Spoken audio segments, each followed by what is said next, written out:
मिसाल के तौर पर अगर ताले को जब पड़ जाता है तो जब को उतारने के लिए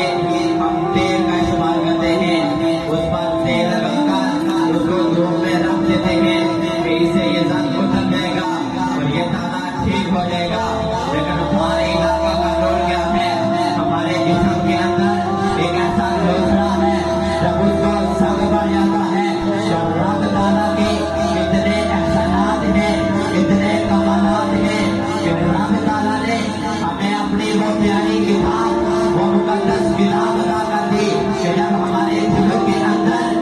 जंग पड़ जाता है, हमारे दिल जंग आलूद हो जाते हैं तो रब ताला की तिलावत कलाम करने से हमारे दिलों के जंग उतर जाते हैं। तिलावत कलाम सुनने से हमारे दिलों के जंग उतर जाते हैं। तो शायद क्या हो कहता है कि अपने घर में अंधेरों की शिकायतें करने वालों, अपने घर में अंधेरों की शिकायतें करने वालों